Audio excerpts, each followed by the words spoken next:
Welcome to American Nightmares. Hey, horror fiends! Welcome to American Nightmares, where we unearth the most bone-chilling true stories from the darkest corners of the USA. Halloween's eerie magic is upon us, and tonight, we're diving into 3 true tales of terror that haunt the witching hour. From a cursed costume shop to a haunted corn maze and a sinister trick-or-treating counter, these stories will make you dread the 31st. Smash that subscribe button, hit the bell, and share your own creepy Halloween experiences in the comments. Let's carve into the nightmares. In October 2012, 45-year-old Taylor Marcus Webb ran a costume shop in Savannah, Georgia, a historic city steeped in ghostly lore.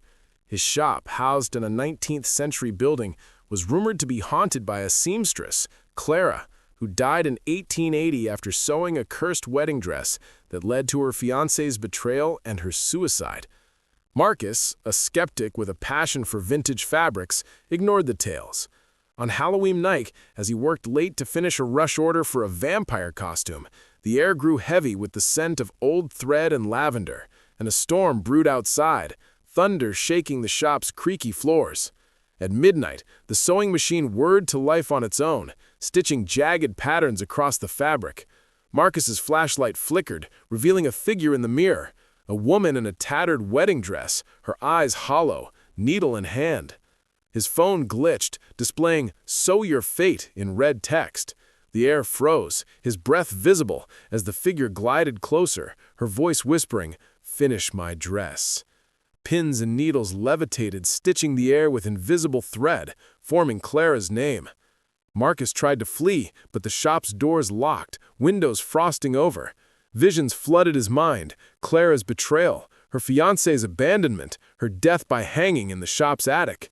The figure's needles stabbed the costume, blood seeping from the fabric, not Marcus's. The chandelier swayed, casting shadows of a noose. He barricaded himself in the back room, but the figure appeared, her touch burning like ice, stitching his sleeve to his arm. In desperation, Marcus burned the cursed wedding dress's pattern, found in an old trunk. The figure screamed, vanishing, the machine stopping at 2 a.m. Dawn revealed the shop intact, but threads were tangled into occult symbols. Locals confirmed Clara's hauntings, tied to Halloween costumers. Marcus closed the shop, moving to Atlanta. He says, "She's still sewing, waiting for someone to wear her curse." In October 2015, 34-year-old nurse Laura Bennett volunteered at a Halloween corn maze in rural Iowa, a popular attraction run by a local farm. The maze, built on land once used for 19th-century executions, was rumored to be haunted by a figure known as the Stalker, a prisoner executed in 1875 who vowed revenge. Laura, exhausted from hospital shifts but fond of Halloween, ignored the stories, focusing on guiding visitors. On Halloween night, with a full moon casting eerie shadows, a storm rolled in, thunder rumbling as the last group left, leaving Laura to close the maze. At midnight, a low growl echoed through the cornstalks, not thunder. Laura's flashlight flickered, revealing glowing eyes watching from the maze's center. Her walkie-talkie hissed with static, chanting, "Find me." The air chilled, smelling of damp earth and blood. Cornstalks parted, forming a path to a clearing where a noose swung from a scarecrow pole. Laura's phone glitched, showing "You're next" in red text. She ran, but the maze twisted, paths looping endlessly. Visions hit. The prisoner's execution, his screams cursing the land, his eyes glowing as he was hanged. The stalker appeared, tall in tattered prison rags, face scarred, eyes blazing. Cornstalks tightened around Laura's ankles, pulling her toward the noose. She swung her flashlight, but it passed through him, his laugh like grinding stones. The storm intensified, lightning striking the scarecrow, igniting it. Laura cut the corn with a pocket knife, escaping to the farm's barn, but the stalker materialized, his touch burning her wrist.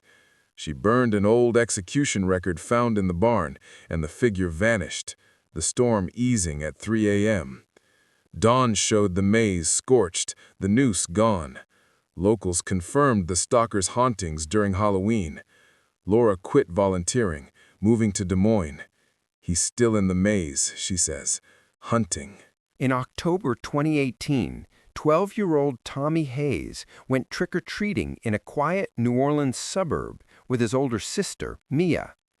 Their neighborhood, built near a 19th-century cemetery, was rumored to be haunted by a child's spirit, Ellie, who died in 1890 after eating poisoned candy on Halloween. Tommy, excited for his first unchaperoned trick-or-treat, ignored the tales, focused on filling his bucket. On Halloween night, under a foggy sky, the streets glowed with jack-o'-lanterns, but a storm brewed, thunder rolling as kids returned home. At 10 p.m., Tommy and Mia reached the cemetery's edge, where a girl in a tattered Victorian costume stood, holding a candy bucket. Her eyes were black voids, her smile too wide. Tommy's flashlight flickered, his phone glitching with "Take my candy" in red text. The air smelled of sugar and decay. The girl, Ellie, offered a piece, whispering, "Eat with me." Mia pulled Tommy back, but their candy bags spilled, mixing with hers, glowing faintly. The siblings ran, but the streets looped, houses repeating. Visions hit.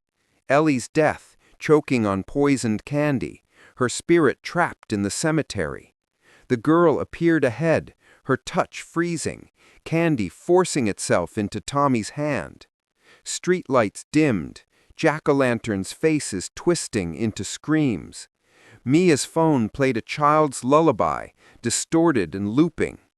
They barricaded themselves in a neighbor's garage, but Ellie materialized, her candy bucket spilling worms and bones. Tommy burned a piece of her candy in a trash can, and Ellie screamed, vanishing, the storm easing at 1 a.m. Dawn showed their candy bags normal, but the cemetery gate was open. Locals confirmed Ellie's hauntings, tied to Halloween kids. Tommy avoids trick-or-treating, haunted by sugar's scent. She wants friends, he says, forever. Horror fiends, Halloween's shadows have spoken. These true American nightmares tales, a cursed seamstress stitching terror in Savannah, a stalker hunting through an Iowa maze, and a phantom child haunting New Orleans trick-or-treat, prove the witching hour hides horrors beyond the candy. Did these stories chill your bones? Smash that like button and subscribe to American Nightmares for more true terrors. Got a creepy Halloween encounter? Spill it in the comments. We're dying to hear. Hit the bell to catch every scare and share this video to spread the fright. Until the next jack-o'-lantern blows, keep your costumes close and your courage closer. This is American Nightmares, fading into the witching hour. Stay haunted.